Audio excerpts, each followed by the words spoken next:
हरे कृष्ण। तो क्योंकि हम दूसरा अध्याय कंटिन्यू कर रहे हैं और कल हमने श्लोक उच्चारण कर लिए थे और ये अध्याय थोड़ा बड़ा है। कल हमने सोचा 38 नंबर श्लोक तक होगा, लेकिन वो सेक्शन नहीं हो पाया। तो हमने देखा दूसरा अध्याय जो है उसमें पहले श्लोक से 10वें नंबर श्लोक तक अर्जुन अपना एक और कारण बताता है नहीं लड़ने का, और फिर भगवान के प्रति पूर्ण शरणागत हो जाता है। तब भगवान 11 नंबर श्लोक से उसको स्वीकार करते अर्जुन को अपना शिष्य के रूप में, और 11 नंबर श्लोक से फिर 30 नंबर श्लोक तक भगवान आत्म तत्व का ज्ञान देते हैं कि हम कौन हैं, वो तो पता होना चाहिए। तो उसके बिना तो जो है वो भक्ति मार्ग पे हम चढ़ ही नहीं पाएंगे, क्योंकि भक्ति तो आत्मा का क्रिया है। शरीर और मन और बुद्धि उसमें सहायक है, उसका उपयोग करते हैं, लेकिन मेन तो आत्मा का संबंध कृष्ण से जो है उसको भक्ति कहते हैं। तो वो भगवान ने वहाँ पे बताया। जैसे सनातन गोस्वामी भी जब चैतन्य महाप्रभु से मिलते हैं वाराणसी में, तो पूछते हैं के आमी, मैं कौन हूँ। पहला प्रश्न, मैं कौन हूँ। हम किसी से मिलते हैं या कोई फ़ोन आता है हमको और नया नंबर होता है, सेव नहीं होता, तो हम क्या पूछते हैं, आप कौन, कौन बोल रहा है। तो जब तक वो आइडेंटिटी नहीं होगा तब तक संबंध स्थापित नहीं होगा, और बाकी क्रियाएं तो फिर बन ही नहीं पाएंगी। अगर संबंध गलत है, आइडेंटिटी अगर फॉल्स है, जिसको फॉल्स ईगो कहते हैं, ईगो मतलब आइडेंटिटी, तो अगर फॉल्स ईगो है मतलब फॉल्स आइडेंटिटी। अगर मैं सोचता हूँ कि मैं आत्मा हूँ, मैं सोचता हूँ मैं पुरुष हूँ, मैं सोचता हूँ कि मैं एक भारतीय हूँ, या मैं सोचता हूँ मैं क्षत्रिय हूँ या ब्राह्मण हूँ या ब्रह्मचारी हूँ, तो ये सब क्या है, ये सब आइडेंटिटी सही नहीं है, ये असली नहीं है, ये तो टेम्पररी आइडेंटिटी है।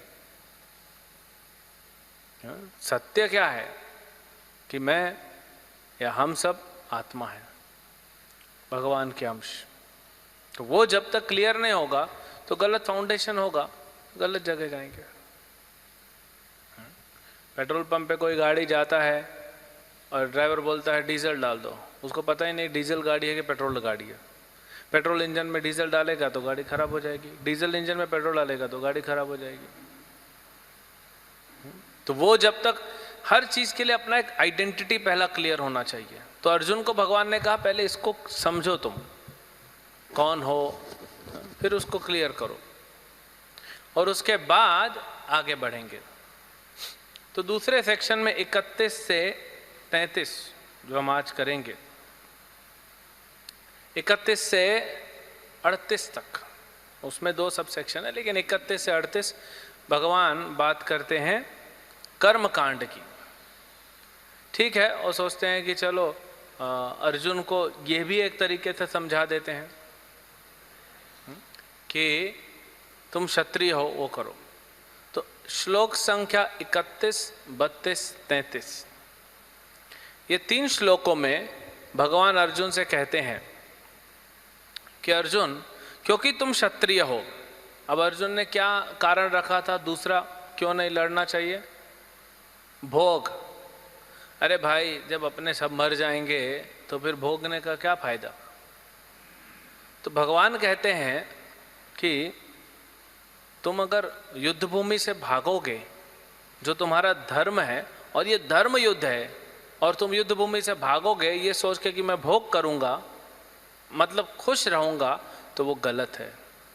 क्योंकि अपना धर्म से अलग होके कोई भी सुखी नहीं रह सकता, भौतिक स्तर पे भी, आध्यात्मिक तो छोड़ो। जो आपका धर्म है वो आपको करना है।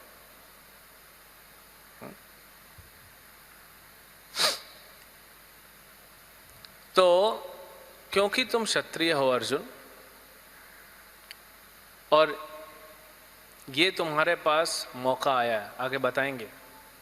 हाँ, भगवान कहेंगे अर्जुन से कि बहुत भाग्यशाली हो, तुमको ऐसा मौका मिला है। क्षत्रिय को लड़ने का मौका कम मिलता है, ऐसा नहीं कि हर हफ्ते लड़ाई करने जाता है वो। कोई भी देश में बहुत कम ऐसे देश हैं जहाँ कंटिन्यूस युद्ध चलते रहता है। नहीं तो बैठे हैं सिपाही, जब युद्ध होगा कहीं कहीं तो 10-10 साल से युद्ध नहीं हो रहा है, बैठे हैं। तो बोले तुमको मौका मिल रहा है अपना धर्म निभाने का, तो छोड़ो मत। तो इसीलिए युद्ध भूमि से बाहर जाके तुमको सुख नहीं मिलेगा, युद्ध भूमि पे अपना धर्म करके, क्योंकि वो तुम्हारा ड्यूटी है, उसको पूरा करो। क्या कहते हैं भगवान? क्षत्रिय होने के नाते अपने विशिष्ट धर्म का विचार करते हुए तुम्हें जानना चाहिए कि धर्म के लिए युद्ध करने से बढ़कर तुम्हारे लिए अन्य कोई कार्य नहीं है। हाँ? तुम बात कर रहे हो मैं ये करूँगा वो करूँगा, बड़ा धर्मशास्त्र सिखा रहे हो मुझे, बोलते हो कि अर्थशास्त्र नहीं धर्मशास्त्र से। तो धर्मशास्त्र तुम बात कर रहे हो अर्जुन, तुमको धर्म जानते हो क्या है? अपना धर्म को जो है वो पहले पालन करो और फिर धर्म की शिक्षा दो। पहले अपना धर्म पालन करो। फिर कहते हैं कि वे क्षत्रिय सुखी हैं जिन्हें ऐसे युद्ध के अवसर प्राप्त होते हैं। क्यों?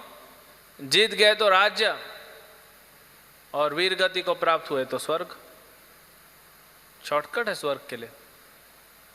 देखो, क्षत्रियों को शॉर्टकट है स्वर्ग के लिए, न यज्ञ न कुछ, बस धर्म युद्ध है, युद्ध भूमि में जाओ और अगर लड़ते लड़ते मृत्यु हो गई, स्वर्ग।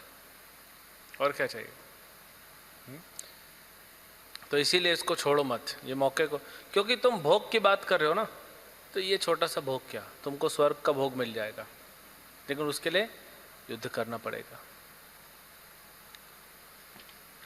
फिर कहते हैं कि किंतु यदि तुम युद्ध करने से स्वधर्म को नहीं समझते तो तुम्हें निश्चित रूप से अपने कर्तव्य की उपेक्षा करने का पाप लगेगा और तुम योद्धा के रूप में अपना यश खो दोगे।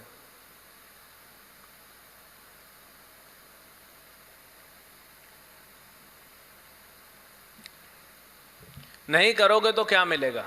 तुम बोलते हो मैं युद्ध नहीं करूंगा क्योंकि मुझे सुख चाहिए, और इनसे लड़के क्या करना, लेकिन युद्ध नहीं करोगे तो तुम्हारा बदनामी कितना होगा। अभी यहाँ 33 नंबर श्लोक से 38 नंबर तक, 37 तक, ये 5 श्लोक सिर्फ यही चीज कहते हैं भगवान, कि तुम्हें जो मिलेगा सिर्फ बदनामी मिलेगी, और उससे क्या होगा, लोग सदैव तुम्हारे अपयश का वर्णन करेंगे। और एक सम्मानित व्यक्ति का अपमान होना मृत्यु से भी ज्यादा बेकार है। मृत्यु चलेगा, अपमान नहीं होना चाहिए, क्योंकि तुम सम्मानित हो। और अर्जुन, तुम त्रिभुवन में सम्मानित हो, तुम्हारा यश कितना है वो सब चला जाएगा। क्यों यश चला जाएगा? क्योंकि तुम तो छोड़ोगे करुणावश, लेकिन तुम्हारा जो अपोजिट पार्टी है ना, या तुम्हारे पार्टी के भी लोग, वो ये नहीं सोचेंगे कि अर्जुन ने करुणावश अपने भाई को मारने से मना कर दिया, अपने दादा अपने गुरु को मारने से मना कर दिया। नहीं, वो सोचेंगे कि तुम कायर हो, तुम तुच्छ हो। वो नहीं देखेंगे कि तुम युद्ध भूमि छोड़ रहे हो क्योंकि तुम्हारे हृदय में उनके प्रति करुणा है। वो बोलेंगे तुम डर के भाग गए। चलेगा? अर्जुन बोलता नहीं चलेगा। और हमेशा तुम्हारा मजाक उड़ाया जाएगा, है ना? हर जगह आप सोचिए, अर्जुन अगर भाग जाता तो इतिहास में या हर जगह उसके बाद भी लोग क्या बोलते हैं, अरे वो क्षत्रिय नहीं था, वो पांडव भाग गया था युद्ध से। तो कैसा बार बार सुन के उसका पूरा, है ना, टॉर्चर हो जाएगा। तो बोले उससे ज़्यादा बड़ा कोई दुख मिलेगा अर्जुन तुमको? क्योंकि शरीर के दुख से बड़ा होता है मन का दुख। और शरीर के सुख से बड़ा होता है मन का, और मन से ऊपर बुद्धि, बुद्धि से ऊपर आत्मा। हाँ? तो तुम अपने मन को दुखी कर रहे हो कि इसको मारना पड़ेगा, लेकिन वो तुम्हारा धर्म है, उसके लिए अफसोस मत करो, दुख मत करो। बट अगर तुम यहां से चले गए तो जो तुम्हें दुख मिलेगा वो ज्यादा दुख देने वाला होगा। तो क्या करो तुम? सुख दुखे समय कृत्वा लाभो लाभो जया जयो। सुख और दुख में दोनों में सम रहना सीखो। लाभ हो या हानि हो, जय हो या पराजय हो, उसके बिना सोचे तुम युद्ध करो। क्यों? क्योंकि यहां धर्म की बात कर रहे हैं। देखिए, कर्म कांड में भी फल की इच्छा नहीं रखते, आगे इसी अध्याय में बताएंगे। तो तुम मत सोचो मैं हारूंगा जीतूंगा, बस कर जाओ, यही तुम्हारे लिए ठीक है। देखिए, स्टूडेंट है, कोई अगर स्टूडेंट है वो बार बार अगर ये टेंशन लेता है, एंग्जाइटी लेता है कि मैं अच्छा करूंगा कि नहीं करूंगा, पास हो जाऊंगा कि फेल हो जाऊंगा, स्पेशली जब कोई इंटरव्यू के लिए जा रहा है, हाँ, क्या होगा क्या नहीं होगा, कितना एंग्जाइटी होता है, हाँ, कितना दुख मिलता है हमको उस आधा घंटा, 1 घंटा, 2 घंटा या 2 दिन की, 2 दिन बाद आपका इंटरव्यू है तो 48 घंटे कितना टॉर्चर होता है मेंटल। क्यों? क्योंकि हम आसक्त हैं फल से। अगर वो आसक्ति छोड़ देंगे, भगवान बोलते हैं सुख मिले दुख मिले, हाँ, उसमें समय कृत्वा, समभावना रखो। दुख मिले सुख मिले, हानि मिले या लाभ मिले, जय मिले पराजय मिले, अपना ड्यूटी करना है। ये हमने कल भी बात किया था। तो भगवान अर्जुन को यहाँ पे ये बताते हैं। फिर कहते हैं कि मैंने अब तुमको ये समझा दिया एनालिटिकल तरीके से, विश्लेषण देते हुए, अब मैं तुमको बुद्धि योग के द्वारा समझाता हूँ। भगवान प्रयास कर रहे हैं किसी भी प्रकार से अर्जुन धर्म को समझे। हाँ? आत्मा तत्व तो ज्ञान योग से समझाया, फिर भगवान ने यहाँ कर्म से समझाया, अब बुद्धि, बुद्धि योग मतलब भक्ति योग, भक्ति योग से समझाएंगे। तो ये जो अगले 14 श्लोक हैं, 40 से लेकर 53 तक, यहां पे भगवान अर्जुन को बुद्धि के बारे में बताएंगे। सिर्फ भक्ति, भगवान इस 14 श्लोकों में बताएंगे कि महत्व क्या है। सिर्फ भक्ति से तुमको सुख मिलेगा, आनंद मिलेगा, सिर्फ भक्ति से। ऐसा नहीं कि भक्ति से भी मिलेगा, थोड़ा कर्म से मिलेगा, थोड़ा ज्ञान से, नहीं। नरोत्तम दास ठाकुर क्या कहते हैं? हाँ, कर्म कांड ज्ञान कांड यही सब विषय भांड, ये सब विष है। हाँ, विष का घड़ा है ये। क्यों? क्योंकि फंसाता है, तो इसलिए विष है ये। अगर आपको कोई अच्छा सा मिठाई, जिसको डायबिटीज है, हेवी डायबिटीज, शुगर है ना, और आपने बहुत अच्छा मिठाई बनाया है, भगवान को भोग भी लगाया है, लेकिन उसके लिए विष का काम करेगा, भले कितना मीठा हो। ये तो भगवान का भोग है इसलिए भक्ति योग है, लेकिन नहीं तो वो मीठा है लेकिन विष का काम करेगा।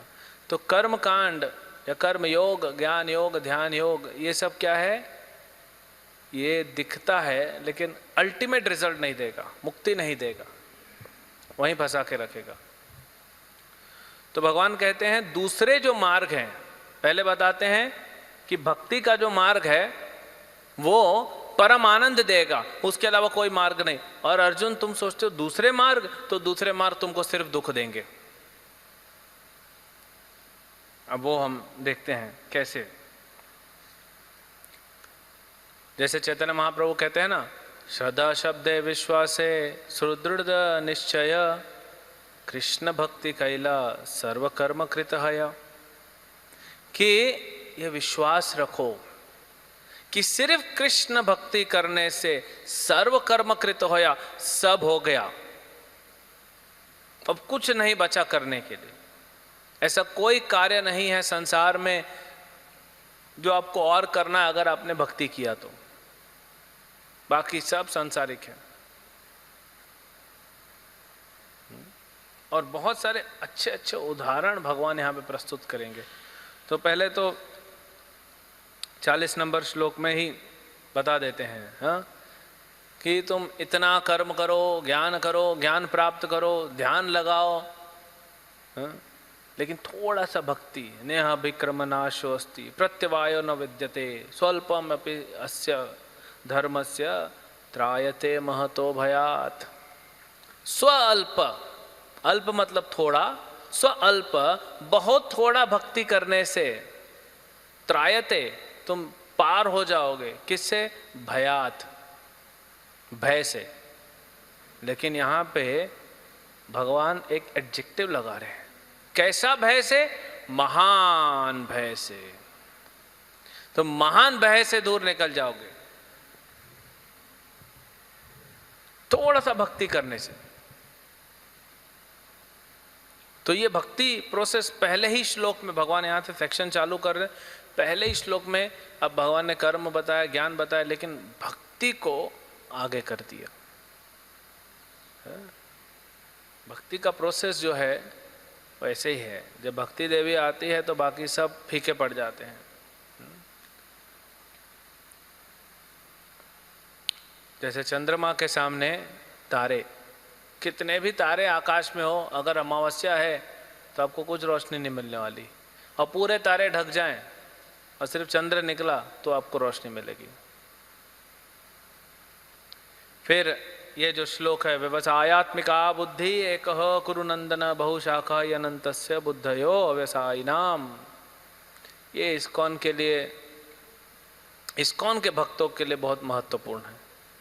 क्योंकि प्रभुपाद जी जब ये श्लोक का कमेंट्री पढ़ रहे थे, हाँ, टीका पढ़ रहे थे, विश्वनाथ चक्रवर्ती, श्रील विश्वनाथ चक्रवर्ती द्वारा लिखा हुआ जब ये टीका पढ़ रहे थे, एक कुरु नंदना,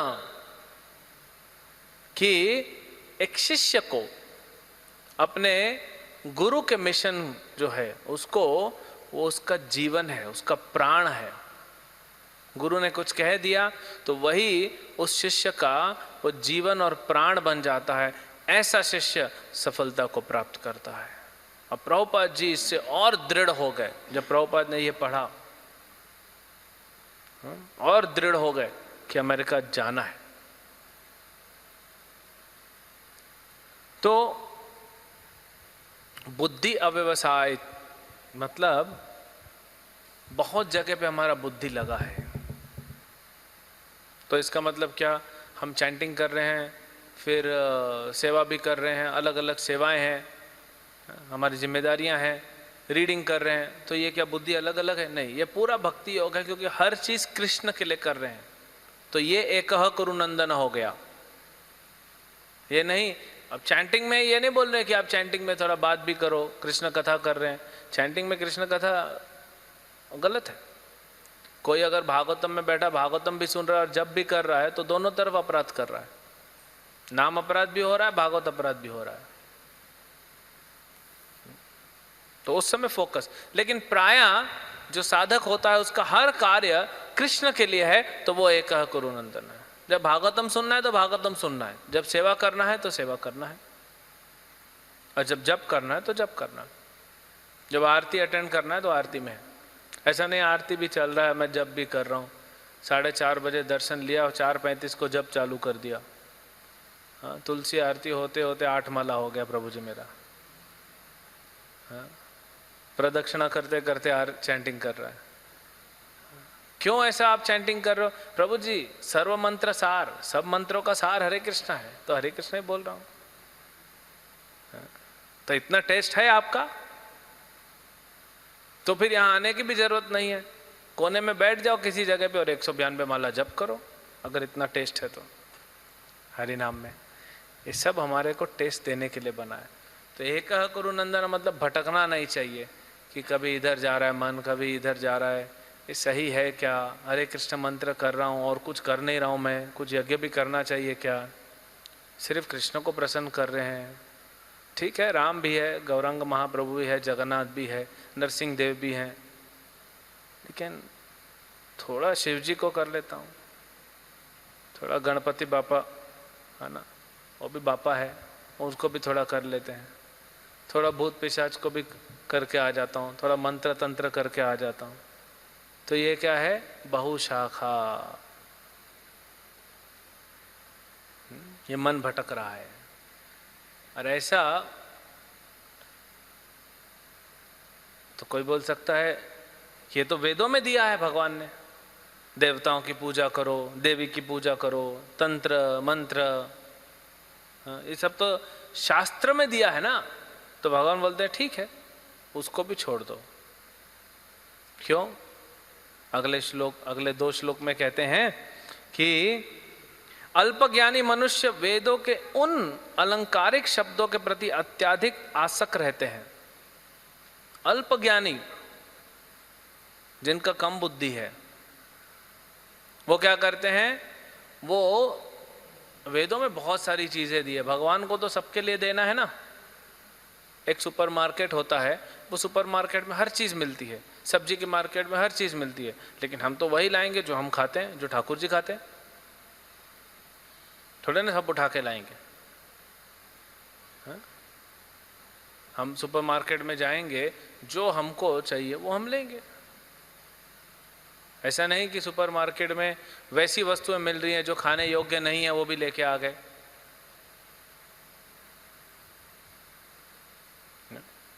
तो यहाँ पे वो अज्ञानी या अल्पज्ञानी व्यक्ति है जो ऐसी भाषा से, अलंकारिक भाषा से, वेदों की भाषा अलंकारिक मतलब क्या है? तो इसका एक तो मतलब है कि वेदों का जो कविता है, जो लिखने का स्टाइल है, जो भगवान ने बोला है, वो बहुत अलंकारिक है। वो तो सब है, सामवेद भी है जिसमें भक्ति योग के बारे में है, लेकिन अलंकारिक मतलब यहाँ पे एक और है कि वो लालच देते हैं। अब वेद व्यास ने लिखा, भगवान ने कहा, लिखा तो वेद व्यास नहीं, उन लोगों के लिए बनाया गया है जो उतने ऊंचे नहीं हैं, ऊंचे स्थिति में नहीं है, अल्पज्ञानी हैं, ज्यादा ज्ञान नहीं रखते। तो उनको लालच देने के लिए, कुछ नहीं कर रहा है, कुछ नहीं था तो कुछ तो करे। एक व्यक्ति है पूरा नास्तिक है, लेकिन अभी उसका व्यापार ठप हो गया।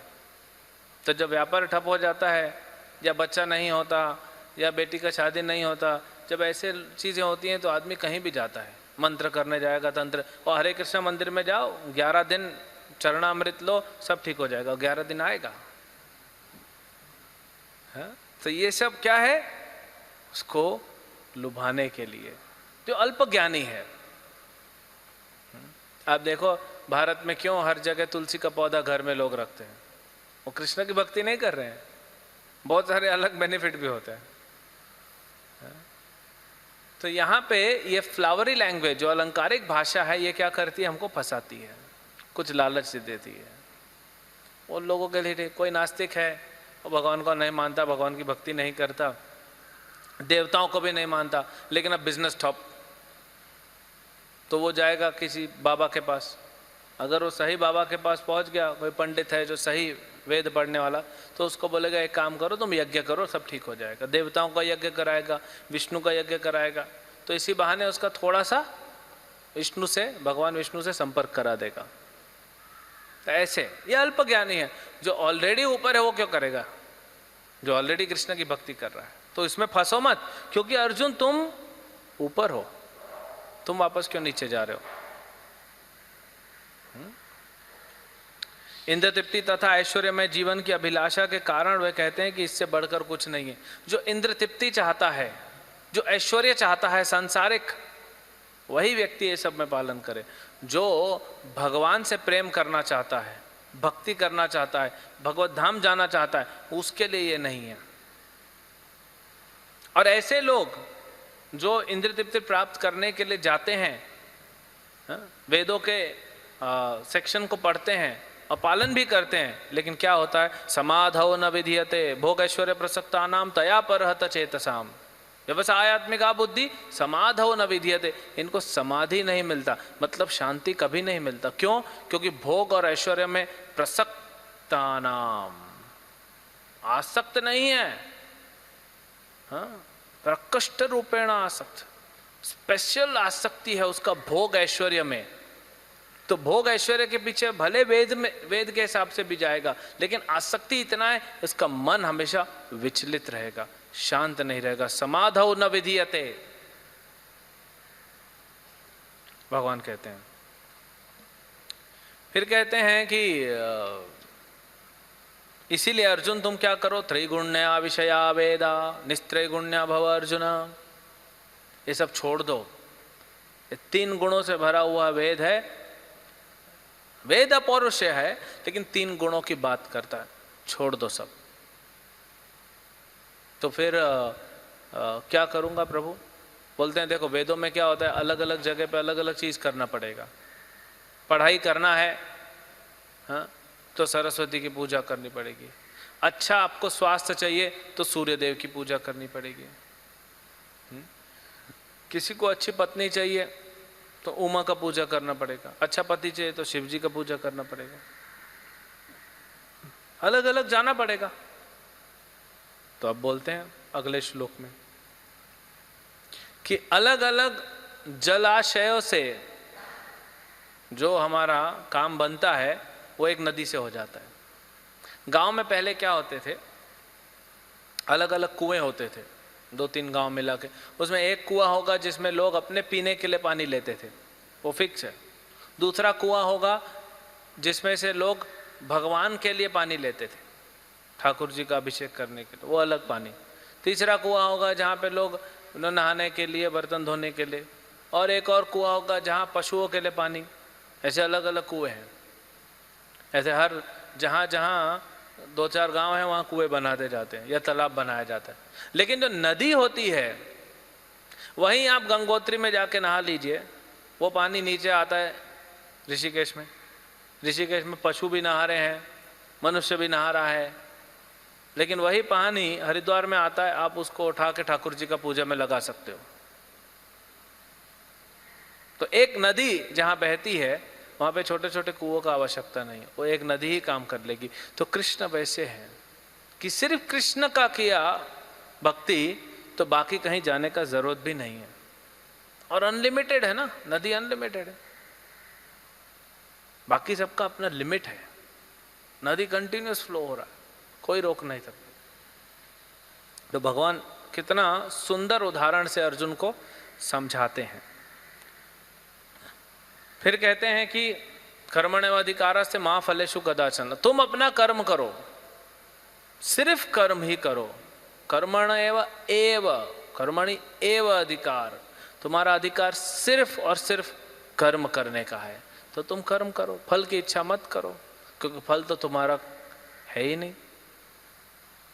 जैसे बैंक में कोई व्यक्ति पैसा, कैशियर है, तो किसी दिन बैंक में डिपॉजिट होता है 10 लाख रुपया, किसी दिन 10 करोड़, किसी दिन 10 रुपये। उसको क्या फ़र्क पड़ना है? उसको तो अपनी सैलरी मिल रही है 30,000 महीने की। बैंक में कितना भी पैसा है, वो थोड़ी रोने बैठ जाएगा, अरे आज तो बैंक में पैसा ही नहीं आया, कैसे चलेगा। तुम्हारा बिजनेस थोड़ी है वो। बैंक वाले के यहाँ आप जॉब कर रहे हो तो आपको अपना सैलरी मिलेगा। तो कृष्ण कहते हैं तुम सिर्फ कर्म करते जाओ, नोट गिनते जाओ, आ रहा है, नहीं गिन रहा है तो मत गिनो, नहीं आ रहा है तो मत करो। तो अर्जुन इसीलिए तुम ये युद्ध करो अपना कर्म करते हुए, बाकी मैं देख लूंगा। अब अर्जुन बोल सकता है कि नहीं नहीं, जब मिल ही नहीं रहा है। अच्छा, अर्जुन बोलता है जब मैं कार्य करूं, कर्म करूं, उसका फल न लूं, क्यों न लूं?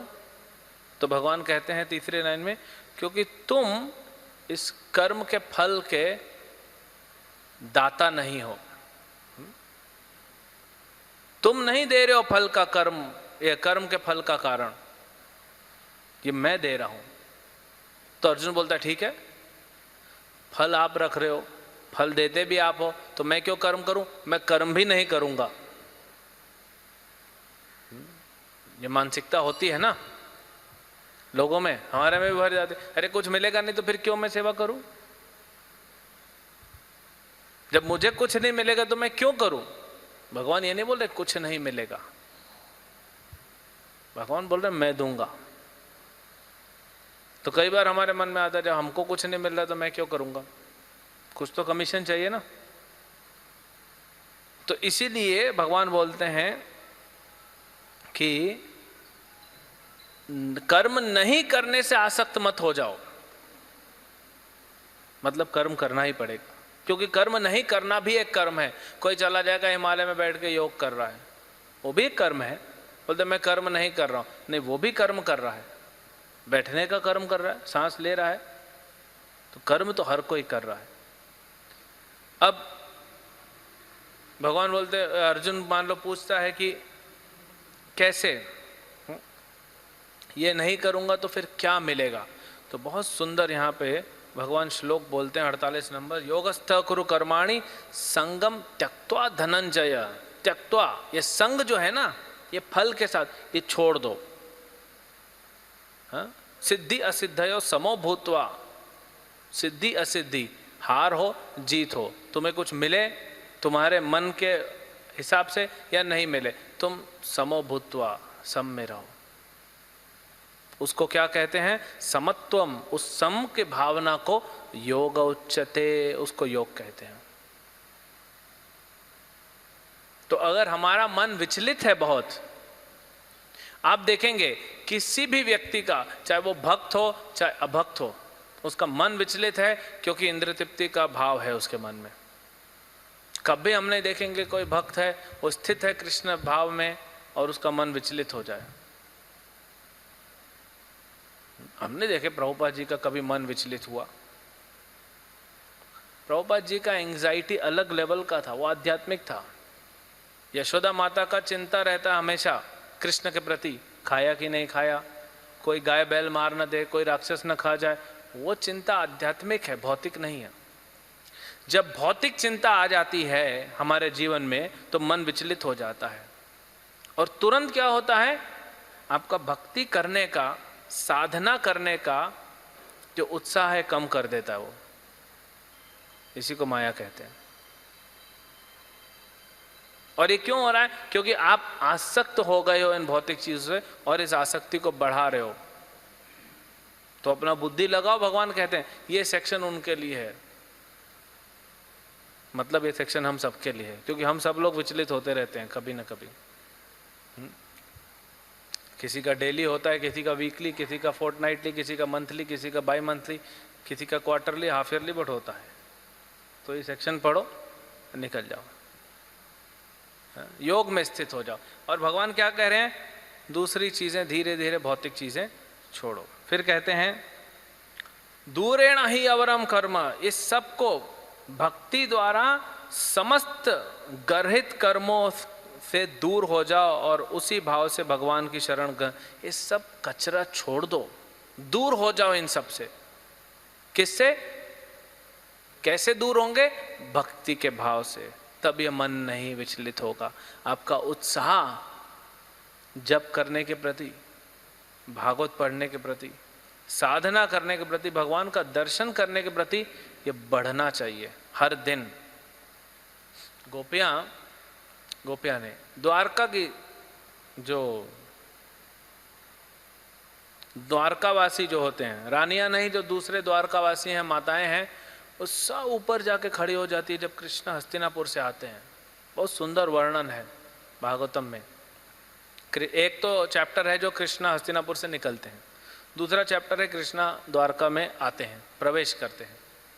तो जब कृष्ण आते हैं तो सारी स्त्रियां जो हैं द्वारकावासी, पुरुष तो नीचे आ गए, स्त्रियां तो नीचे नहीं आ सकती, ऊपर से देखती है। तो वहां पे सुखदेव गोस्वामी एक शब्द यूज करते हैं कि उत्कंठित भाव से देखती है। उत्कंठित, कंठ मतलब गला, उत्कंठित ऐसा उठा उठा। हम जैसे ना दूर से किसी को देखना ध्यान से ऐसे देखते हैं, जैसे जन्माष्टमी में भीड़ हो जाती है, हाँ, तो कोई तो लंबा है तो 8 फीट का है तो अलग बात है, डायरेक्ट दर्शन होगा, भगवान का स्पेशल कृपा है, हाँ, फेस टू फेस।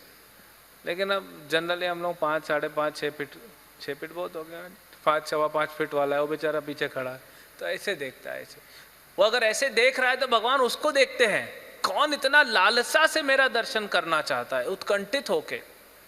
तो ये उत्साह है। नहीं तो कोई पीछे खड़ा है, जन्माष्टमी ठीक है, बाद में फोटो आ जाएगा देख लेंगे, मतलब उसका उत्साह नहीं है। भगवान को प्राप्त करने का उत्साह नहीं है। फोटो में तो देखना ही है, तो फिर लाइव देखो, घर में ही बैठो। नहीं, भगवान जब हम मंदिर आते हैं तो भगवान देखते हैं कि ये उत्साहित है, उत्कंठित है, ये लालसा है इसका मुझे प्राप्त करने का, उसको भगवान कृपा देते हैं। और ये कब होगा? जब हमारे भौतिक चीजें धीरे धीरे हम बुद्धि से साइड करते जाएंगे। भक्ति में संलग्न मनुष्य इस जीवन को अच्छे बुरे कार्य को एक मुक्त कर लेता है। अतः योग के लिए प्रयत्न करो, क्योंकि सारा कार्य कौशल यही है। कर्मसु कौशलम, योग कर्मसु कौशलम। ऐसा अपना जीवन को, हमारा लाइफस्टाइल को हमें ऐसे बनाना चाहिए कि हमारा भक्ति अच्छे से हो सके। चाहे हम ब्रह्मचारी हो, चाहे गृहस्थ हो, चाहे वानप्रस्थ हो, चाहे सन्यासी हो। हमारा जीवन, हमारा लाइफस्टाइल को कैसे हम बना रहे हैं वो इम्पोर्टेंट है। तब हम ज्यादा अच्छे से भक्ति कर सकें, वो प्रायोरिटी रख के अपने जीवन को बनाएं।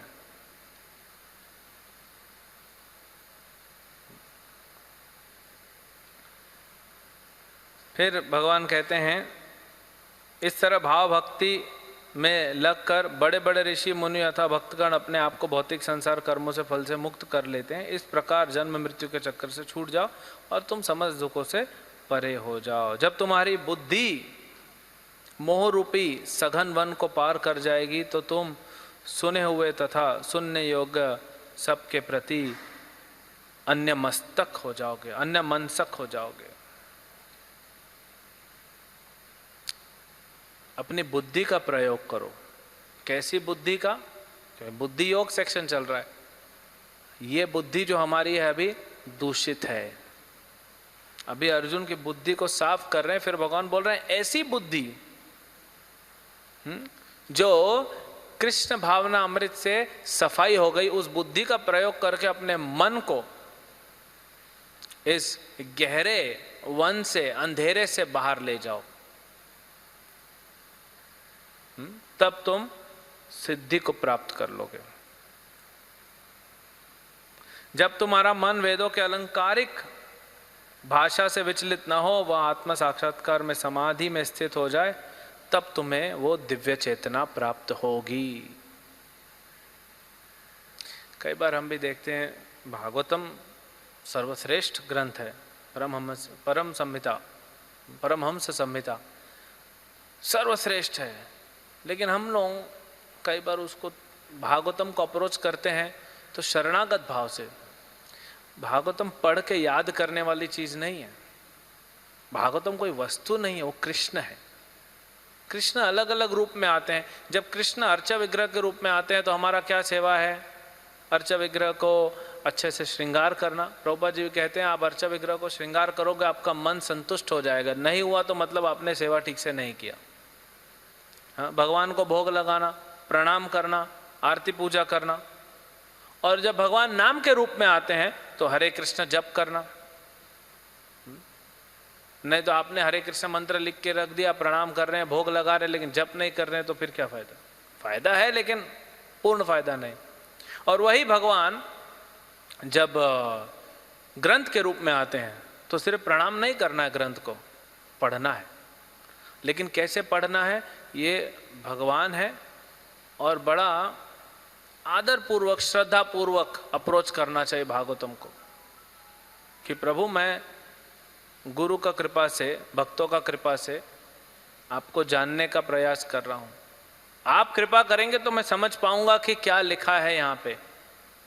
ये नहीं कि मैं अपनी बुद्धि लगा लूंगा। हम तो बुद्धि दूषित है हमारी। फिर अननेसेसरी आर्ग्यूमेंट होता है, यहाँ पे ये लिखा है, यहाँ पे ये लिखा है, वहाँ पे ये लिखा है।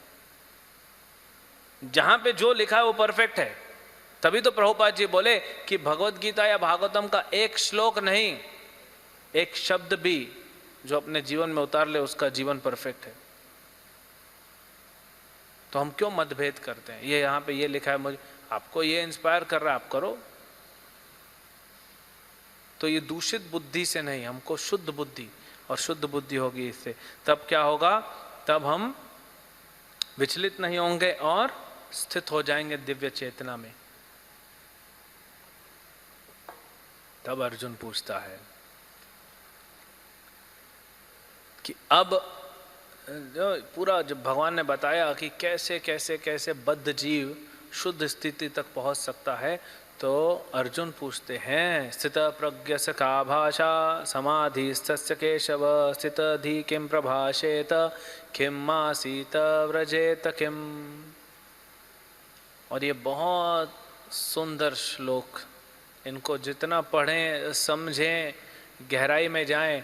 गहराई में जाने का मतलब ठीक है अलग अलग आचार्यों का कमेंट्री हमें पढ़ना, प्रभुपाद जी बोले, लेकिन जब तक श्रद्धा नहीं है और हम भागवतम को प्रॉपरली अप्रोच नहीं कर रहे हैं, जैसे हरि नाम है, मैं तो अच्छा जप कर लूँगा, देखो अभी यहाँ बैठूंगा एकदम जैसे रॉकेट लॉन्च होता है ना, हरे कृष्ण हरे कृष्ण कृष्ण कृष्ण हरे कृष्ण हरे कृष्ण कृष्ण कृष्ण हरे राम राम राम हरे कृष्ण कृष्ण कृष्ण हरे राम राम राम राम।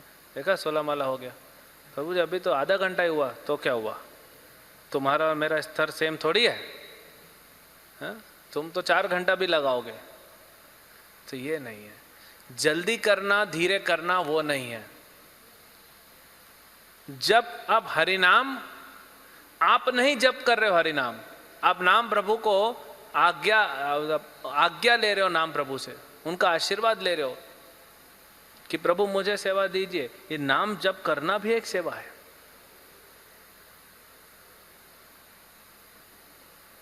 तो हम जप करते वक्त रिसीवर मोड में होने चाहिए, अचीवर मोड में नहीं।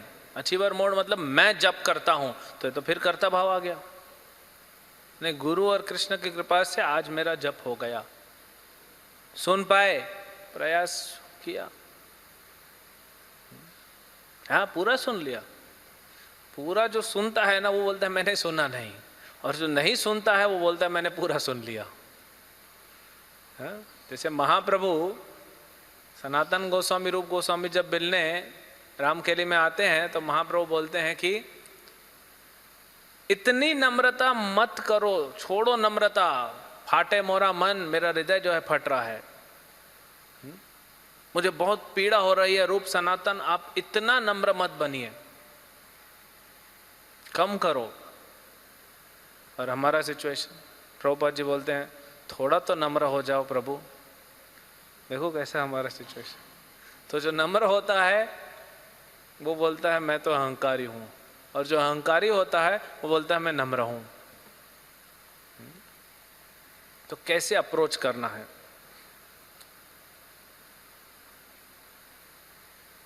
अब यहां पे क्या बता रहे हैं, 4 प्रश्न पूछते हैं अर्जुन भगवान से। स्थित प्रज्ञ के बारे में आपने बताया, लेकिन उसके लक्षण क्या होते हैं, वो कैसा बोलता है, कैसा बैठता है और कैसा चलता है। अब ये तो भगवान बताएंगे, लेकिन विश्वनाथ चक्रवर्ती ठाकुर ने इसका गहराई में मतलब समझाया कि क्या पूछना चाहता है अर्जुन। कैसे चलता है ना, कैट वॉक में चलता है, डॉग वॉक में चलता है, एलिफेंट वॉक में चलता है, कैसे चलता है, तैर के चलता है, सांप जैसे चलता है। ये ऐसा चलना नहीं पूछ रहे। बैठता कैसे, पद्मासन में बैठता है, सुखासन में बैठता है, अर्ध पद्मासन में बैठता है, हाँ? ऐसा नहीं है। ये तो बाहर ही हो गया, अर्जुन क्यों पूछेंगे। लेकिन श्री विश्वनाथ चक्रवर्ती ठाकुर हमारे भले के लिए हमको समझाते हैं। तो जब बोलते हैं स्थित प्रज्ञ से का भाषा, ये मतलब उसके लक्षण क्या है। 4 प्रश्न पूछेंगे अर्जुन, उसके लक्षण क्या है। और ये पहले प्रश्न का उत्तर भगवान देंगे 55 नंबर श्लोक, एक श्लोक में। दूसरा प्रश्न पूछता है अर्जुन कि स्थित किम, स्थित धी किम प्रभाषेत। प्रभाषेत मतलब कैसा बोलता है, और इसका आंसर मिलेगा 56 और 57 में। कैसा बोलता है, अच्छा चलो पहला बताते हैं। भाषा मतलब लक्षण, लक्षण मतलब ये भौतिक लगाव कितना है उसका, उसका जो मन है ये भौतिक चीजों में कैसे लगा हुआ है, कैसे तालमेल है इसका। तो भगवान कहते हैं, पहले प्रश्न का उत्तर कर लेते हैं। भगवान कहते हैं प्रजाहाति यदा कामान, प्रजाहाति यदा कामान, छोड़ दो सब, सर्वान, प्रजाहाति यदा कामान, जितने काम है छोड़ दो। कितने छोड़ूं? सर्वान पार्थ मनोगतान, हमारे मन में जो उपज हो रहा है ना, सब छोड़ दो। तो एक जो साधक होता है, जो स्थित प्रज्ञ बनना चाहता है, तो स्थित प्रज्ञ जो होता है वो व्यक्ति भौतिक चीजों को अपने मन से नहीं डील करता, वो दूर रहता है। लेकिन सारी वस्तुओं को भगवान की सेवा में लगाता है। तो भगवान कहते हैं, जब मनुष्य मनोधर्म से उत्पन्न होने वाली इंद्रिय तृप्ति की समस्त कामनाओं का परित्याग कर देता है और उसका मन विशुद्ध हो जाता है, वही विशुद्ध दिव्य चेतना को प्राप्त करता है, उसी को स्थित प्रज्ञ कहा जाता है। तो जब मन भौतिक चीजों से अशुद्ध है, वो उठ जाए, अलग हो जाए और विशुद्ध हो जाए, उसका वो लक्षण होता है, तब वो स्थित प्रज्ञ बनता है। दूसरा प्रश्न पूछते हैं, किम प्रभाषेत, कैसे बोलता है? तो इसका अर्थ बताते हैं कि वो कैसे अपनी बुद्धि का प्रयोग करता है, अपने शब्दों का प्रयोग करता है। उसकी बुद्धि और उसके शब्द कैसे प्रयोग में होते हैं दूसरों के साथ, ये संसार के साथ और दूसरे जीवों के साथ। तो कहते हैं, दुखेषु अनुविद्ना मनः सुखेषु विगत स्पृह, दुख में दुखी नहीं होता और सुख में सुखी नहीं होता। कहीं पे भी आप प्राणायाम का एक विधि होता है जिसमें आप इक्विलिब्रियम, समत्वम, सम हो जाते हैं। प्राणायाम में भी इक्विलिब्रियम होता है, फिर आपका मन एकदम शांत हो जाता है। वो कैसे है प्राणायाम? जब आप बाहर का जो वायु है उसको बाहर ही छोड़ें और जो अंदर से वायु आ रहा है उसको अंदर वापस ले लें। यहाँ ब्लॉकेज हो गया, मतलब बाहर का बाहर, अंदर का अंदर, तो बाहर से संपर्क आपका कट गया, ये समभाव हो गए। इसको इक्विलिब्रियम बोलते हैं प्राणायाम में। तो यहाँ पे भी वही है कि दुख आ रहा है लेकिन दुखी मत होइए, और सुख आ रहा है सुखी मत होइए, क्योंकि दोनों ही तकलीफ देने वाला है, आपके इक्विलिब्रियम को हिला देता है।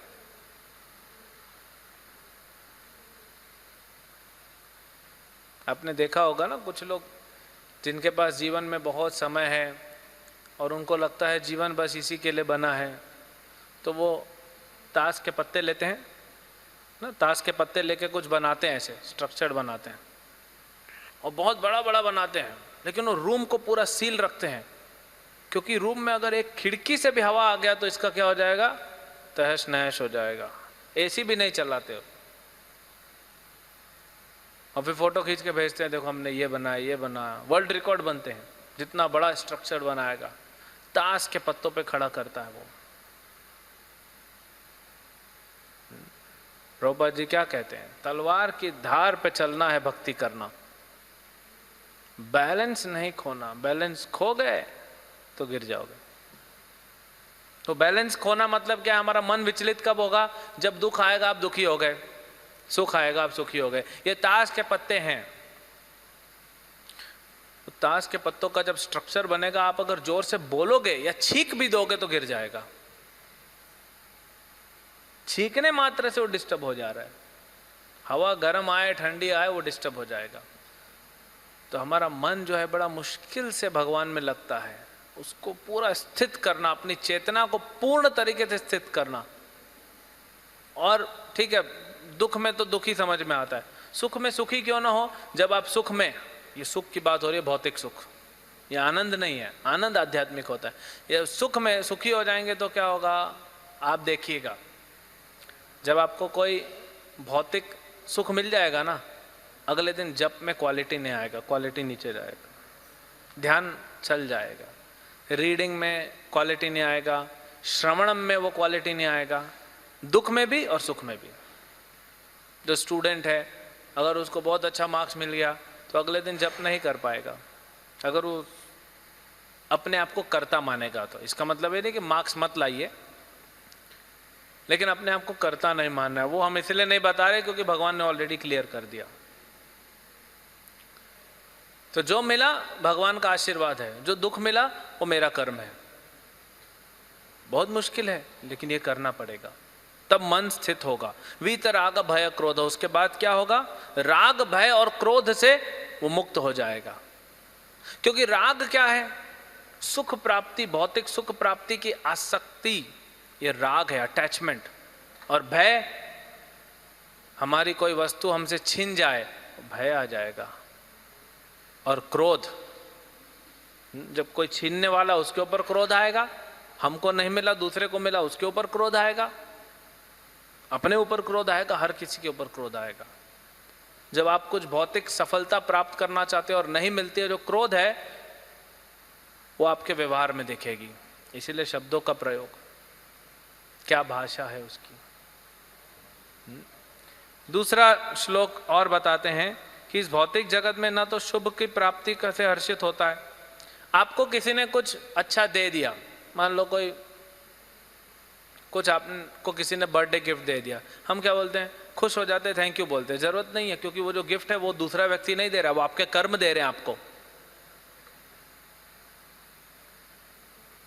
कोई आपको कुछ दे नहीं सकता संसार में, सिर्फ आपके कर्म देते हैं। कोई आपसे कुछ ले नहीं सकता, आपके कर्म ही लेते हैं। यहाँ पे वही मत, जब वो समझेगा जो व्यक्ति, हम लोग बोलते हैं ठीक है फॉर्मेलिटी, किसी ने कुछ दे दिया थैंक यू। देखो कोई डोनेशन दे रहा है मंदिर के लिए, वो अलग बात है, उसका भक्ति बढ़ रहा है। नहीं तो भौतिक डीलिंग में कोई किसी को कुछ देता है, हम बोलते हैं धन्यवाद, जरूरत नहीं है। साधु नहीं बोलते, कोई मतलब नहीं उसको। ऐसा नहीं विश्वामित्र जब लेके जा रहे हैं राम लक्ष्मण, लेके गए, ड्यूटी है दशरथ का देना है, बोला होगा धन्यवाद, लेकिन ड्यूटी है। तो पहले लोग अपने कर्म को एक ड्यूटी के रूप में करते थे, तो वो स्थित रहेगा इसमें। हाँ, न अभिनंदनती, अभिनंदन नहीं करता और न द्वेष करता है। जब उसको कोई कुछ देता है तो उसका अभिनंदन नहीं करता। अब हम स्थित प्रज्ञ नहीं है तो हमको इमिटेट नहीं करना चाहिए। किसी ने आपको कुछ ला के दिया, ठीक, तो आप अभिनंदन नहीं करोगे कुछ दिन के लिए, लेकिन क्या द्वेष से मुक्त हो पाओगे? न द्वेष्टि, वो द्वेष नहीं करता, उसका कोई लेके चला जाएगा तो। सबके सब बैठे हैं, सबके प्लेट में एक एक रसगुल्ला आया, आप बैठ के महाप्रसाद बोल रहे हैं, आँख खोली तो रसगुल्ला गायब, बाड़ू जो वाला लेके खा गया, तो क्रोध नहीं आएगा? करके देखो। तो ये जब हम स्थित प्रज्ञ बन जाएंगे, उनके लक्षण है, इमिटेट नहीं कर सकते।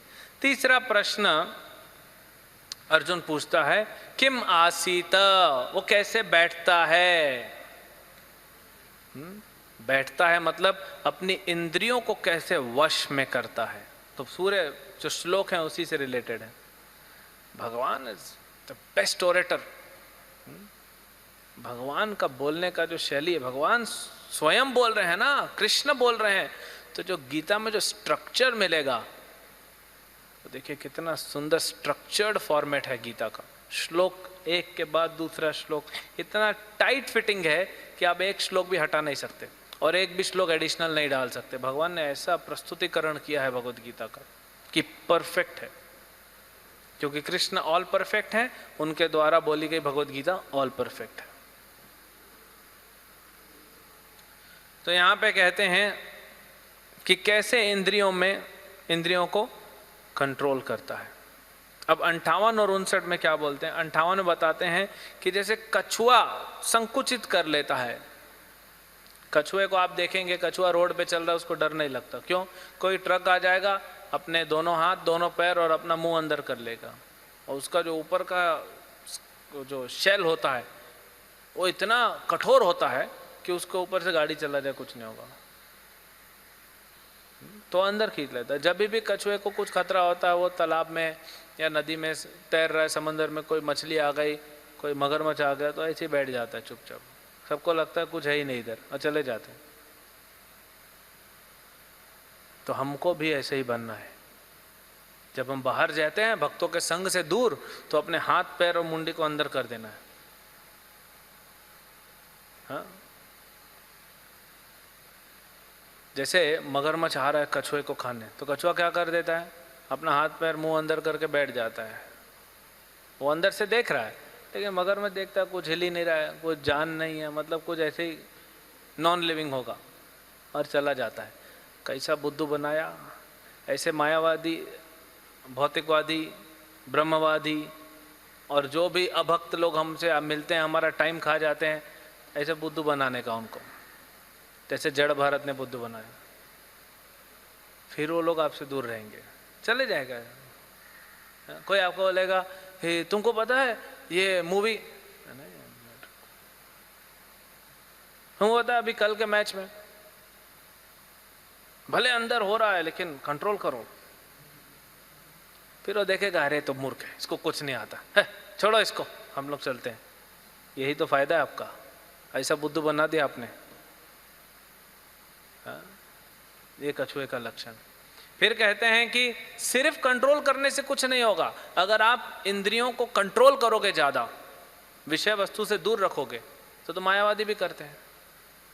तो क्या होता है, गिर जाते हैं साधु। फिर आप देखेंगे जो इंद्रियों को कंट्रोल करता है उसकी तकलीफ ज्यादा बढ़ती है ना। भक्त पूछते हैं भक्ति में आने के बाद ज्यादा एजिटेशन हो रहा है। यस, क्योंकि आप कंट्रोल कर रहे हो ना। हाँ, तो यहाँ पे क्या बोलते हैं, निराहार से देहिना, क्योंकि आहार नहीं दे रहे हो ना इंद्रियों को, तो फड़क रही है अंदर, मचल रही है सारी इंद्रियां। और उसमें भी मांसाहार कंट्रोल करना बहुत आसान है, नशा कंट्रोल करना बहुत आसान है, जुआ कंट्रोल करना बहुत आसान है। इनको आप कंट्रोल करोगे, शांत हो जाते हैं। कोई व्यक्ति मांस खाता था, भक्ति में आ गया, मांस छोड़ दिया, उसको भूल जाता है। नशा करता था, भूल जाता है। जुआ खेलता था, भूल जाता है। लेकिन अवैध संग ऐसा है, जितना कंट्रोल करोगे उतना ज्यादा बाहर आता है वो। तब लगता है प्रभु जी पहले तो हम भक्ति में नहीं थे, हमको ऐसा कुछ होता भी नहीं था, कुछ पता भी नहीं पड़ता था। अब भक्ति में आ गए, भक्ति कर रहे हैं, अब ज्यादा एजिटेशन हो रहा है मन में, क्योंकि ये है ही ऐसा चीज ना, अवैध संबंध। तो इस पर विजय पाना आसान नहीं है। जो भी साधु, जो भी व्यक्ति, चाहे स्त्री चाहे पुरुष, वो ये कंट्रोल करने का कोशिश कर रहे हैं, ज्यादा दिन नहीं कर पाएगा, कोई भी नहीं कर पाएगा। इसीलिए हम देखते हैं बाहर साधु गड़बड़ हो जाता है। और ये जितना कंट्रोल करते हैं वो 10 गुना ज्यादा बैकफायर करेगा। नॉर्मल व्यक्ति का इंद्रियां एक लिमिट तक रहती है।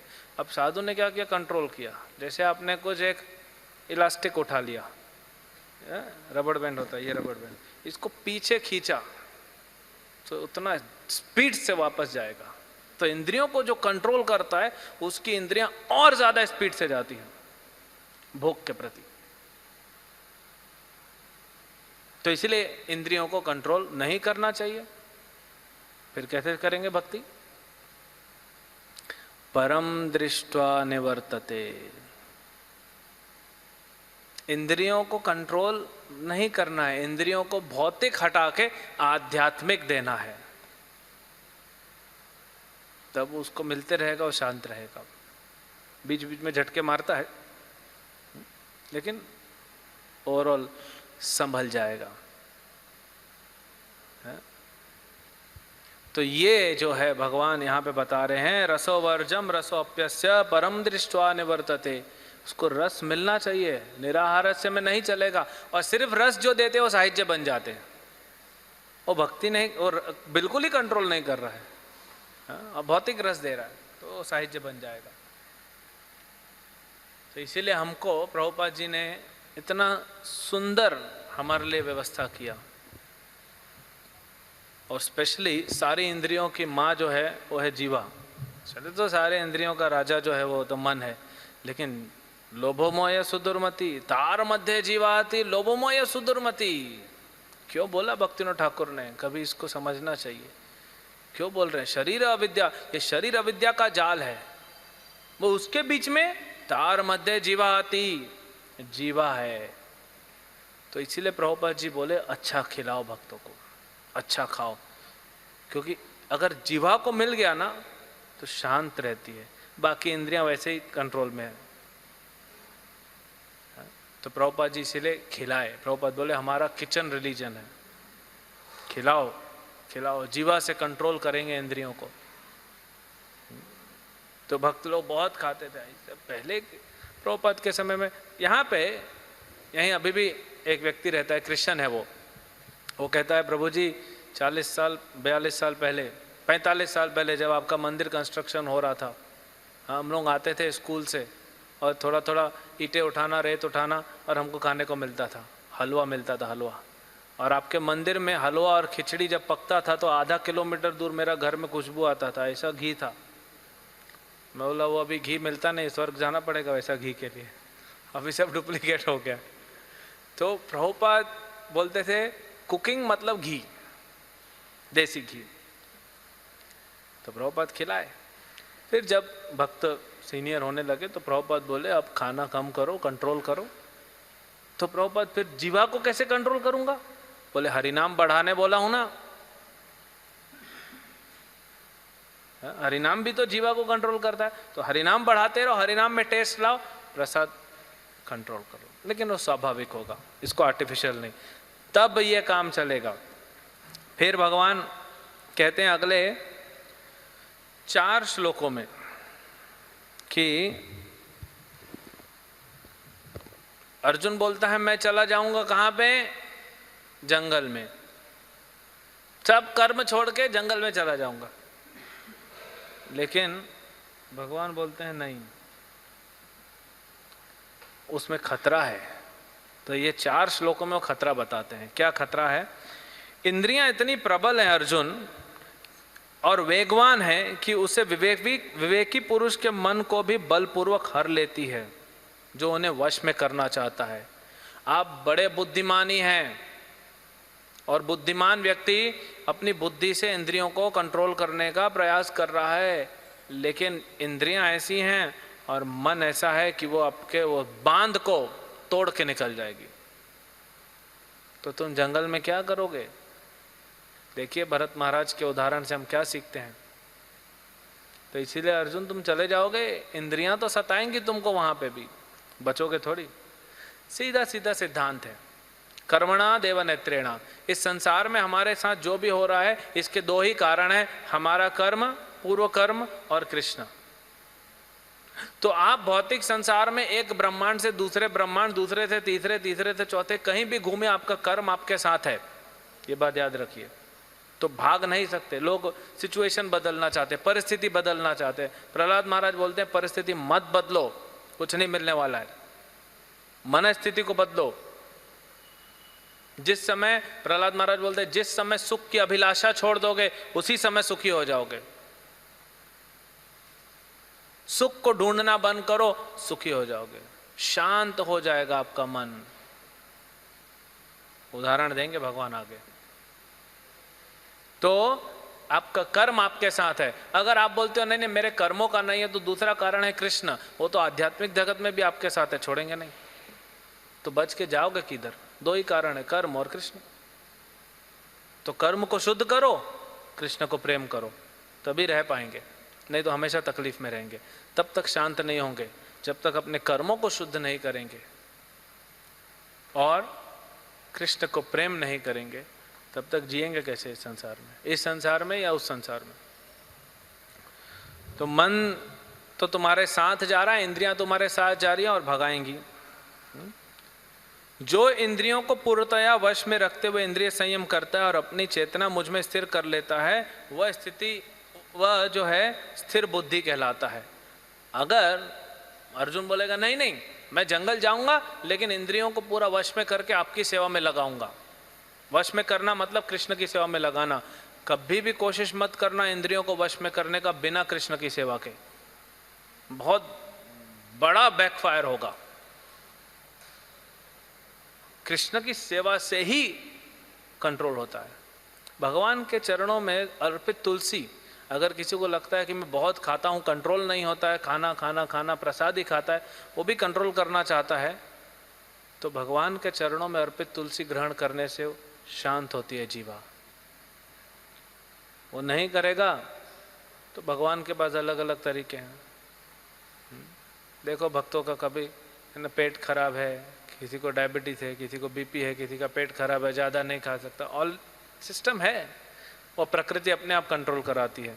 लेकिन आर्टिफिशियली कंट्रोल करने के लिए मना किया गया, क्योंकि वो बैकफायर करता है। तो कंट्रोल तो करना है भगवान की सेवा में। तो अर्जुन बोलता है, प्रभु मैं जंगल जाऊंगा और आपकी सेवा में इंद्रियों को लगा दूंगा, तब तो इंद्रियां कंट्रोल हो जाएंगी ना।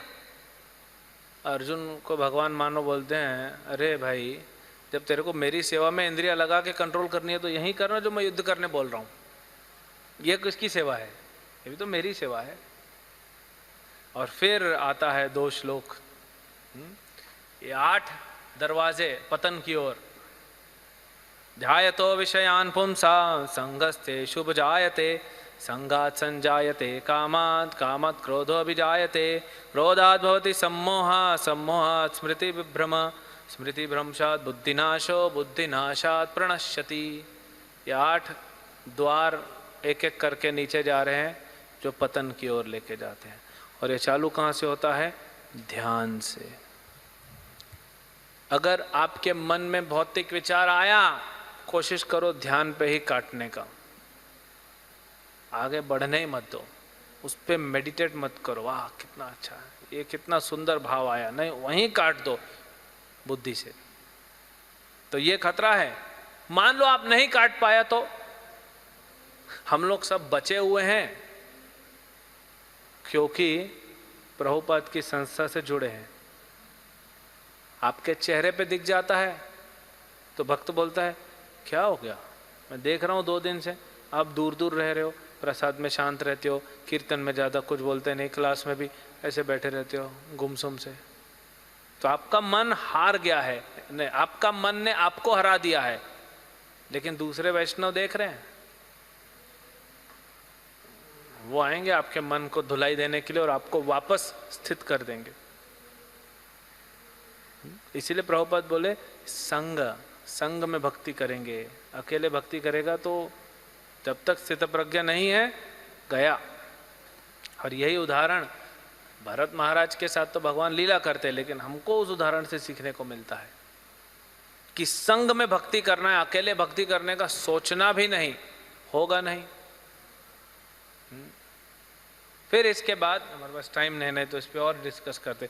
इसके बाद भगवान बताते हैं कि अर्जुन ने पूछा कि वो चलता कैसे है, मतलब अब इंद्रियों को कंट्रोल तो कर लिया, लेकिन इंद्रियों को सेवा में भी तो लगाना है कृष्ण की, कैसे लगाता है? तब भगवान बोलते हैं राग द्वेष विमुक्तस्तु, बोलते हैं यहाँ पे किंतु समस्त राग और द्वेष से मुक्त, राग और द्वेष से मुक्त हो गया कंट्रोल करने से। अपनी इंद्रियों को संयम द्वारा वश में करने से समर्थ व्यक्ति भगवान की पूर्ण कृपा प्राप्त कर सकता है। क्या है वो कृपा? प्रसादे सर्व दुखानाम। इसमें 3 चीजें भगवान बताते हैं। इस प्रकार कृष्ण भावनामृत में तुष्ट व्यक्ति के लिए संसार के तीनों ताप नष्ट हो जाते हैं और ऐसी तुष्ट चेतना होने पर उसकी बुद्धि शीघ्र ही स्थिर हो जाती है। तो क्या होता है, पहले तुष्ट होते हैं हम, फिर ये तीनों ताप खत्म होते हैं और ऐसी चेतना से जो है, ऐसी तुष्ट चेतना होने पर बुद्धि शीघ्र स्थित हो जाती है। इसको आप लोग बाद में और डिटेल में पढ़ सकते हैं, बहुत सुंदर सेक्शन है। एक्चुअली सिर्फ 2nd चैप्टर ही अगर मौका मिले ना तो 10 मिनट लगता है, डेली 2nd चैप्टर रिसाइट करो, 72 श्लोक। ये आचार्यों ने कहा है, ये पूरा गीता है। 700 श्लोक नहीं कर सकते डेली, तो कम से कम दूसरा अध्याय करो, दूसरा अध्याय पढ़ो। सिर्फ दूसरा अध्याय पढ़ने से, चिंतन करने से और श्लोक उच्चारण करने से, और अगर लेक्चर देने को मिले तो मन जो है एक अलग चेतना में पहुंचता है। सिर्फ इतना करने से, ये प्रभाव है भगवत गीता का। हमारे अंदर कुछ नहीं है, हम भगवत गीता के संपर्क में आते हैं। तो ये स्पेशल चैप्टर है। फिर भगवान कहते हैं ना, 5 स्टेप बताते हैं सुख प्राप्त करने का। नास्ति बुद्धिरयुक्तस्य न च युक्तस्य भावना न च भवयतः शांतिरशांतस्य कुतो सुखम। अब देखिए 5 चीजें क्या हैं। आपको सुख चाहिए, ठीक है, आपको सुख चाहिए, लेकिन अशांत से तो कुतो सुखम। मन अशांत है तो सुख कैसे मिलेगा? आपके सामने फीस्ट है, लेकिन आप उसको अभी फीस्ट, महाप्रसाद आपके सामने फीस्ट आया और आप उसको ग्रहण करने जा रहे हैं, प्रसाद पाने जा रहे हैं, तब आपको एक मैसेज आता है कि घर में कुछ दुखद घटना घट गई। हम तो अभी पूरे विरक्त नहीं हुए, तो घर से कुछ दुखद घटना, अब मन में क्या हो गया? मन अशांत हो गया। आपके सामने फीस्ट है, आप उसको खाओगे तो भी सुख नहीं भोग पाओगे। तो मन अशांत है तो सुख नहीं मिलेगा। मन को शांत करना है तो मन को स्थिर करना पड़ेगा। अभी हम सब यहाँ पे बैठे हुए हैं क्योंकि यहाँ का जो जमीन है, ये जो फर्श है, ये स्थिर है, तभी शांति से बैठे हैं। अगर ये हिलने चालू हो जाए तो, आज भूकंप आने लगे, जहाँ पे भूकंप आता है तो पूरा हिलने लगता है, तो क्या शांत बैठ सकते हैं? नहीं। तो आपको सुख चाहिए तो मन को शांत करो, मन को शांत करने के लिए मन को स्थिर करो, और मन को स्थिर करने के लिए दिव्य बुद्धि चाहिए, दिव्य ज्ञान चाहिए। और दिव्य ज्ञान कैसे मिलेगा? कृष्ण बोल रहे हैं मेरे से संपर्क में आ जाओ, मैं दूंगा। तो भक्ति साधन करने से दिव्य ज्ञान मिलेगा, उससे आप अपने मन को धीरे धीरे धीरे धीरे स्थिर कर लोगे, मन को शांत कर लोगे और फिर सुख का अनुभव करोगे। फिर बताते हैं कि कैसे पानी में बहती हुई नाव को वायु किधर भी ले जाता है, ऐसे हमारी इंद्रियां जो हैं वो इधर उधर चली जाती हैं। फिर यहाँ पे बताते हैं कि या निशा सर्वभूतानाम, कि जो भौतिकवादी है और जो आध्यात्मिकवादी है, जो भक्त है अभक्त है, उनमें क्या भेद है। अब यहाँ पे बहुत सुंदर श्लोक बताते हैं। 70 और 71 नंबर श्लोक में भगवान उदाहरण दे रहे हैं। आपूर्यमानम अचल प्रतिष्ठम समुद्रमापम प्रविशन्ति यद्वत्। क्या कहते हैं कि जो समंदर होता है, देखिए यहीं पे समंदर है, हजारों हजारों नदियां करोड़ों करोड़ों लीटर पानी लेके मानसून में आती हैं, लेकिन समुद्र वहीं का वहीं रहता है, स्थितधि है ना, कुछ नहीं होता। और अभी गर्मी के मौसम है, अभी अप्रैल मई जून 3 महीना पानी नहीं आएगा, नदियां सूख जाएंगी, लेकिन समुद्र सूखता नहीं, समुद्र वहीं का वहीं रहता है। एक भक्त का तुलना समुद्र से किया जाता है। कंटिन्यूअस लहरें आ रही हैं समुद्र में, कंटिन्यूअस। क्यों पता है? अगर तालाब में इतनी लहरें आएंगी तो तालाब खत्म हो जाएगा, लेकिन समुद्र इतनी लहरें दे रहा है क्योंकि अंदर गहरा है, और गहराई के कारण अंदर शांत है। जो शुद्ध भक्त होते हैं, या जैसे जैसे हमारी भक्ति में वृद्धि होती है, हमारे अंदर गहराई आती है, वो गहराई हमारे अंदर एक शांति का अनुभव लाती है, भगवान से हम जुड़ते हैं। और ये लहरें जो हैं, ये सेवा है, फिर अनंत सेवा कर सकेंगे हम लोग। इसलिए सेवा और साधना बैलेंस होना चाहिए। अगर आपका गहराई, मान लीजिए यहाँ पे हम पानी भरते हैं, जब नौका विहार होता है भगवान का, इसमें पानी भरते हैं, इतने पानी में क्या होगा? 2-4 लहर आएगा, पानी पूरा चला जाएगा, खाली हो जाएगा। तो अगर हमारा साधना स्ट्रांग नहीं होगा, हाँ, सिर्फ कोई सेवा ही सेवा कर रहा है लेकिन साधना नहीं कर रहा है, या साधना करते जा रहा है सेवा नहीं कर रहा है, तो इसको बैलेंस करना पड़ेगा। धीरे धीरे गहराई बढ़ेगी, समुंदर जैसे बनेंगे। और समुंदर में कितनी भी नदियां आ जाएं, वो उफनता नहीं है, और जब उस नदियां में पानी नहीं आता तो भी समुंदर सूखता नहीं है। ये स्थित प्रज्ञ व्यक्ति है, उसके मन में विचार तो आते हैं, हाँ। रामानुजाचार्य के गुरु यमुनाचार्य क्या कहते हैं? जब मेरे मन में विचार आता है स्त्री भोग का, मतलब विचार आया, उस लेवल पे भी विचार आता रहेगा, आप उस पर एक्ट नहीं करते, वो आपको प्रभावित नहीं करता। कोई भी भौतिक विचार आपको प्रभावित नहीं करता, वो आएगा, मन का काम है सोचने का, सोचने दो, डोंट एक्ट। आप जब दादर में जाते हैं, जब ईस्ट से वेस्ट जाते हो, एक ब्रिज आता है खुला हुआ, या उस पर जब बेचने वाले बैठे थे, पेन ड्राइव बेच रहा है, मेमोरी कार्ड बेच रहा है, जूता बेच रहा है, कपड़ा बेच रहा है, मौजा बेच रहा है, चार्जर बेच रहा है, मोबाइल का कवर बेच रहा है, दोनों तरफ, और आप अपना जा रहे हो क्योंकि आपको ट्रेन पकड़ना है जल्दी जल्दी, तो ये दुकानदार आपको कुछ नहीं रोकते। और आप जब करते जा रहे हो तो भी नहीं रोकते, फ़ोन करते जा रहे तो भी नहीं रोकते। आप एक बार उनके दुकान में झांक लीजिए, क्या बेच रहा है? मेमोरी कार्ड, बस वो आपके पीछे पड़ जाएगा। नहीं तो चिल्ला रहे हैं मेमोरी कार्ड ले लो, फ़ोन ले लो, कार्ड ले लो, ये ले लो, कार ले लो, हवाई जहाज ले लो, सब। आप नहीं ले रहे हो, आप ध्यान नहीं दिया। तो मन आपको बोल रहा है ये ले लो, ये ले लो, ये ले लो, ये मत लो, ये ले लो, ये मत लो, आप ध्यान मत दो, अपना चलते रहो। मुश्किल है, लेकिन यही साधक को प्रैक्टिस करना है। आपने एक भी विचार पे कॉन्टेम्पलेट किया, ध्याय तो विषयान पुंसा, खींच लेगा वहीं पे। फिर दूसरा कहते हैं, जिस व्यक्ति ने इंद्रिय तृप्ति की समस्त इच्छाओं को परित्याग कर दिया, जो इच्छाओं रहित है, जिसने सारी ममता त्याग दी है, अहंकार से रहित, वही वास्तविक में शांति को प्राप्त कर सकता है। निर्ममो निरहंकार स शांतिम अधिगच्छति। निर्ममो, मेरा कुछ नहीं है, निरहंकार, मैं करता नहीं हूँ, वही शांति प्राप्त करेगा। अगर किसी को सुख चाहिए, शांति चाहिए जीवन में, तो निर्ममो निरहंकार बनो। और ये वही है, नास्ति बुद्धिरायुक्तस्य, शांत हो जाएंगे मन में, कोई मतलब नहीं संसार से, चल रहा है चल रहा है। इसका मतलब ये नहीं कि आप खा नहीं रहे हो, सांस नहीं ले रहे हो, वो सब चलता रहेगा, सब चलता रहेगा, लेकिन आपका मन शांत होगा।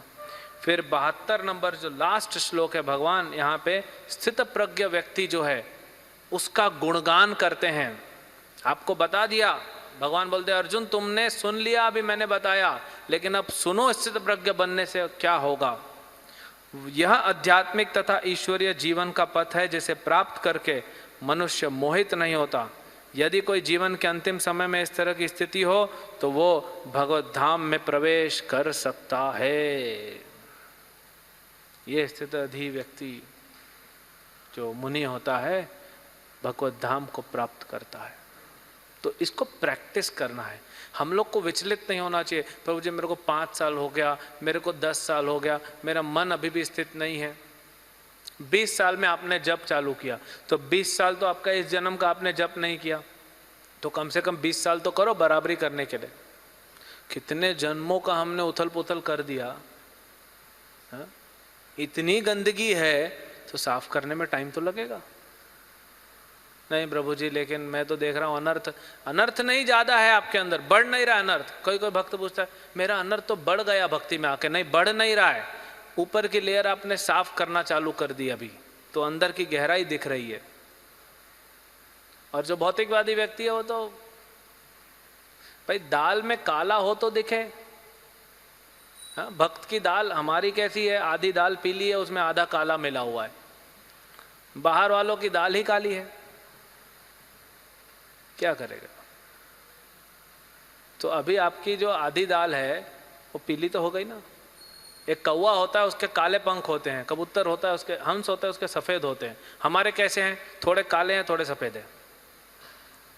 तो कभी कभी सफ़ेद वाला ऊपर आ जाता है, वाह मैं अच्छा भक्त बन गया हूँ, भक्ति में प्रगति कर रहा हूँ, उत्साह आता है।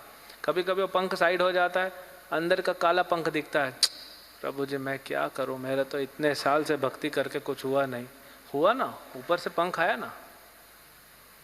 तो धीरे धीरे हंस बनेंगे, परम हंस बनेंगे, और फिर उड़ के निकल जाएंगे वैकुंठ में। हरे कृष्ण।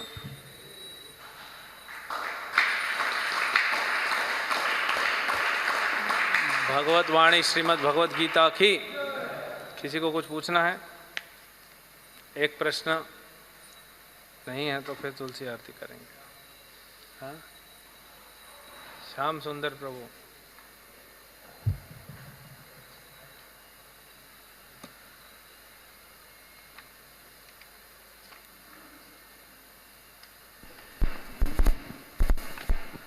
हरे कृष्णा प्रभु जी। अरे जैसे आप बोले कि विषया विनिवर्तते, मतलब परम अगर आनंद मिल जाएगा तो लोअर स्टेज का जो आनंद है वो अपने आप ख़त्म हो जाएगा। तो जैसे भगवान 6 चैप्टर में बोलते हैं कि अर्जुन कि मन चंचल है, तो भगवान बोलते हैं कि अभ्यास करो और धीरे धीरे कंट्रोल हो जाएगा। तो इसको कैसे समझेंगे? तो हायर टेस्ट लेते रहो।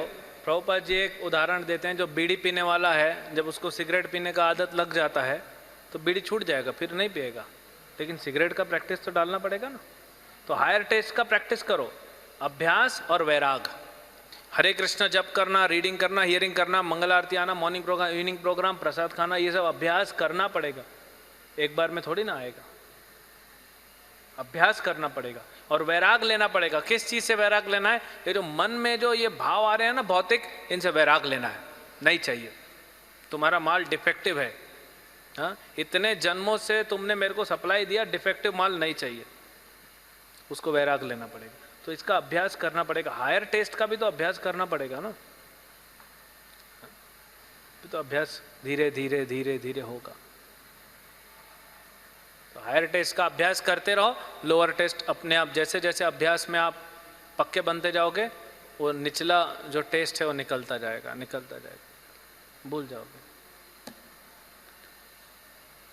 क्योंकि वो हमारा असली स्वभाव है। अभी तो कचरा जमा हो गया, वो कचरा निकालना, तो वही अभ्यास है।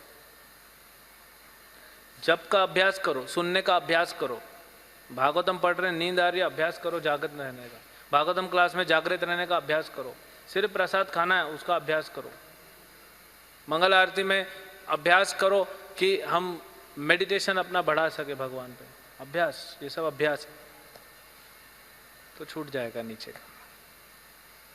और मन बार बार गलत जगह पे लेके आता है, उसे वैराग लो और पकड़ के लाओ, उसका भी अभ्यास करना पड़ेगा, मन को पकड़ के लाना पड़ेगा। ठीक है, हरे कृष्णा।